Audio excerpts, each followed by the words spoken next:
کتنے لوگ تھے جو ہمارے ساتھ چلتے ہوتے تھے؟ آپ ذرا اپنے ذہن پہ زور دیں۔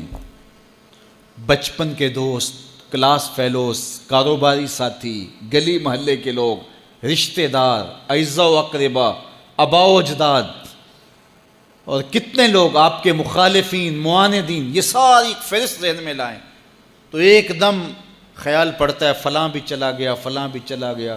کوئی سال کے بعد اچانک کوئی بات یاد آتی ہے تو یاد آ جاتا ہے، کوئی 6 ماہ کے بعد یاد آتا ہے۔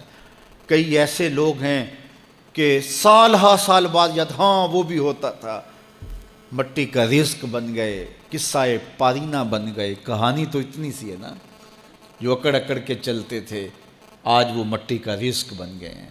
جو اپنے بدن پہ چٹکی مٹی بھی نہیں پڑنے دیتے تھے آج ان کے کفن بھی تار تار ہو گئے ہیں۔ حضرت غوث اعظم فرماتے ہیں قبرستانوں میں جا کے دیکھو کیسے کیسے حسینوں کی مٹی خراب ہو رہی ہے۔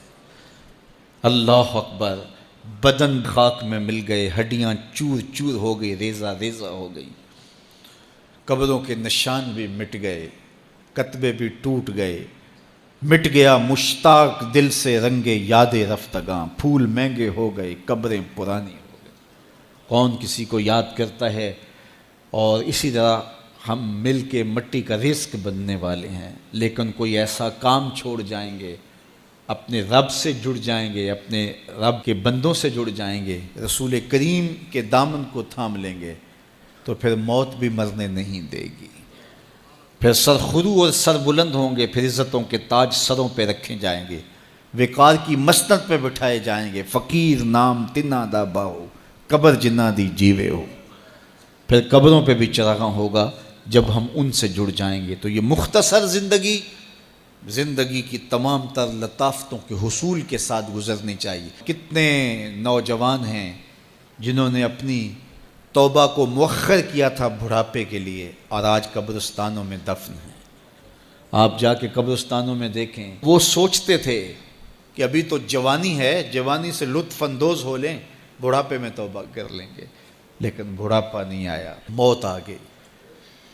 موت تو برحق ہے، یہ تو آ کے رہنی ہے، لیکن بڑھاپا لازمی نہیں ہے کہ ضروری آئے۔ حضرت امام غزالی نے ایک بڑی خوبصورت بات لکھی، فرماتے ہیں معاشرے میں نظر دوڑا کے دیکھو، زیادہ بچے ہیں، زیادہ جوان ہیں یا زیادہ بوڑھے ہیں؟ تو کہا آپ کو بچے زیادہ ملیں گے۔ ہر گھر میں دیکھ لیجئے، بچے زیادہ ہوں گے، جوان ان سے کم ہوں گے، بوڑھے ان سے کم ہوں گے۔ تو اگر بوڑھے تھوڑے ہیں، جوان زیادہ ہیں، تو غزالی فرماتے ہیں پھر بات سیدھی سیدھی ہے، بڑھاپے تک کوئی کوئی پہنچتا ہے، زیادہ جوانی میں چلے جاتے ہیں۔ اور کہا کہ اگر جوانوں سے بچے بھی زیادہ ہیں تو پھر اس کا مطلب بھی سیدھا سیدھا ہے کہ جوانی تک سارے نہیں پہنچتے، بہت بچپن میں چلے جاتے ہیں۔ غرہ کس پہ، ناز کس پہ، غرور کس پہ، تکبر کس پہ؟ تو یہ مختصر زندگی جو اللہ کی امانت ہے، اس کو اللہ کے نام پہ گزارو۔ جو بیت گئی وہ بیت گئی، وہ تو منہا ہو گئی زندگی سے۔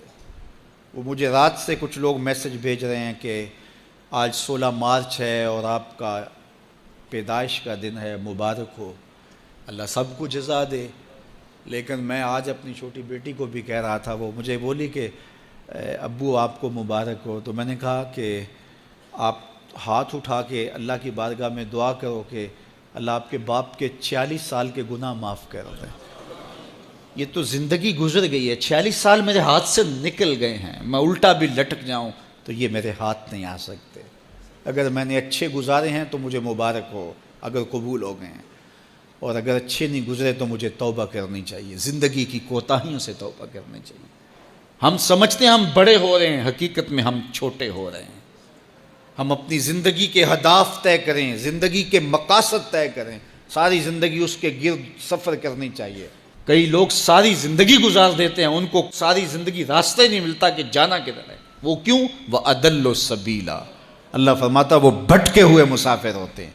اللہ سے راستہ مانگو، آہستہ چلو لیکن منزل کا تعین کر کے بڑھو، بڑھتے رہو، منزل تمہارا استقبال کرے گی۔ آج مشکل ہے تو کل آسانیاں ہوں گی۔ تو یہ زندگی تیزی کے ساتھ کٹ رہی ہے، لمحہ لمحہ میں اور آپ موت کے قریب ہو رہے ہیں۔